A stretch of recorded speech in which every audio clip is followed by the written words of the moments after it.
So Georgia And beat Tennessee. Oh, go ahead. oh no. I was gonna go with this. I don't want anybody to say anything about any conference other than the SEC. We're just waiting for the SEC to sort it out, and the rest of you guys are chumps. You can proceed.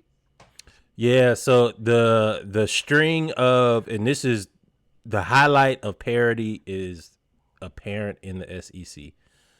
The top team in the SEC has lost, I think, 4 weeks in a row now. 4 or 5 weeks in a row. Jump up and get beat Uh, down. Tennessee went into Athens, started off strong. Was up 10-0 after the first half. After the first quarter was, and then that defense from Georgia, and it was actually up 17-3, 17 to 10. And then that defense from Georgia just absolutely blanked Tennessee in the second I half.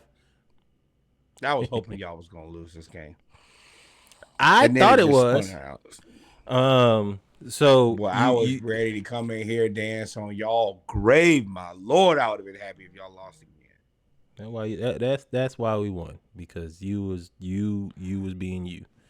Um, so Georgia won 31-17. That defense, they are dominant.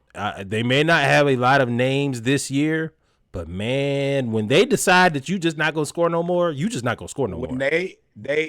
they don't always flip the switch, but when the switch is flipped, there's nothing you can do but get out of the way.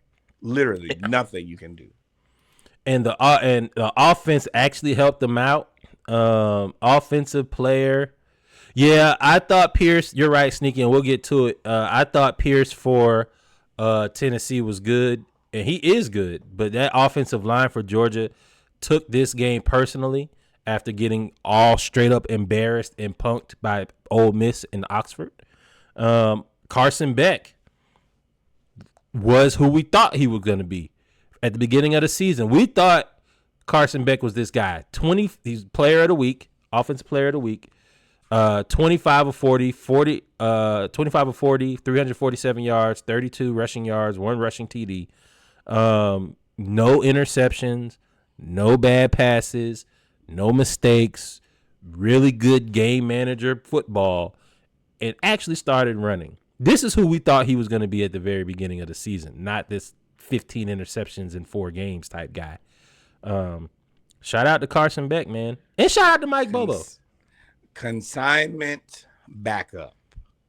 He looks like he could be the next Spencer Rattler, where your draft stock drops and you actually fall lower than where you actually are, and you actually probably get drafted by a decent team, but you probably won't play. Yeah. Definitely see him as the next Nick Foles type guy. I think he'll be a good person to back up somebody like you said, and he could come in and manage the game. Um, Shout out to Georgia. 8 straight wins over Tennessee. Ain't no shout out to Georgia, nothing. 8 straight wins over Tennessee.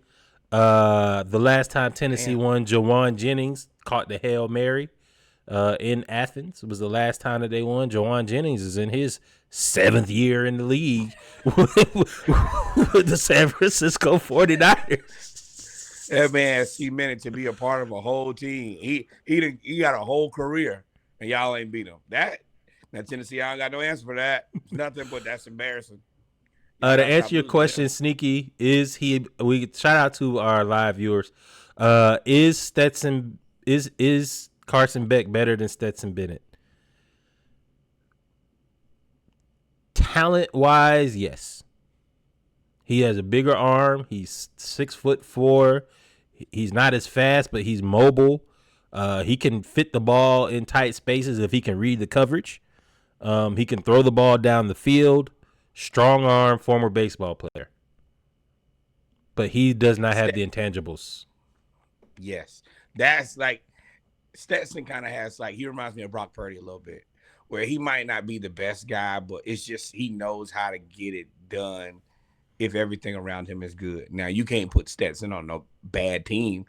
You can't put him on the Jaguars and think that there's going to be a difference. even though that's tough. Well, we've noticed this. Nobody can go to the Jaguars and think it's going to be a difference. And shout out to Blake Bortles looking like George W. Bush while y'all looking at Trump. He like, ha, ha, ha. Y'all thought I was bad. Bitch, I ain't looked that bad. Now, at least we made it to the AFC Championship with me. Funny story. And this guy is the highest recruited guy in college football history. He was supposed to be Peyton Manning Jr. And who's only been telling you his entire career that he is not good? It almost reminds you of the other guy, Daniel Dimes, who Norwood also said you should not pay. It's almost like we'll tell you that these guys suck because they've never been good, and then you just give them boatloads of money anyway and push your franchise into immediate disarray. But hey, this is the thing. It's an excellent storyline. I like to watch it, and I watch every season of it. So go Jaguars and go Giants. And hell, go Jets. Who is more likely to fool themselves into drafting Carson Beck? The Jaguars, the Jets, or the Giants? Because it's going to happen. He's going to go to one of them places.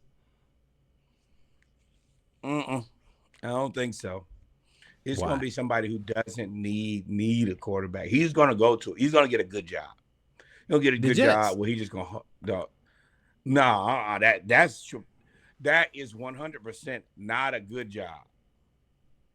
That team is crazy.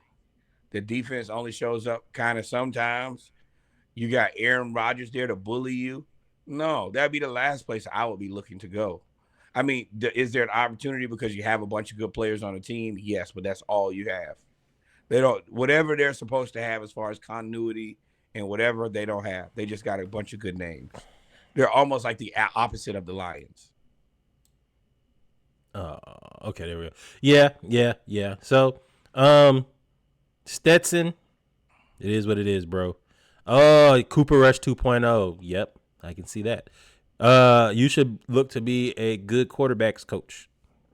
Be the clipboard holder. Oh no, the next he'll get one chance. grad assistant. He'll get a chance. No. Yeah. Cade McNown, you remember him? He was a professional clipboard holder. If you can do it, he played for almost 20 years at $10 million a year. We're gonna see how good Carson is in the NFL for sure.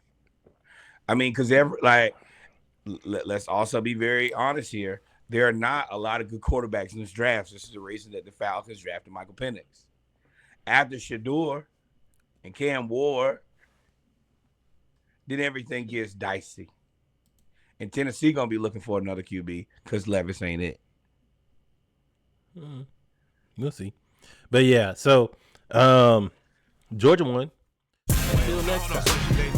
Like, follow, subscribe. Thank you, my friend. We in for it.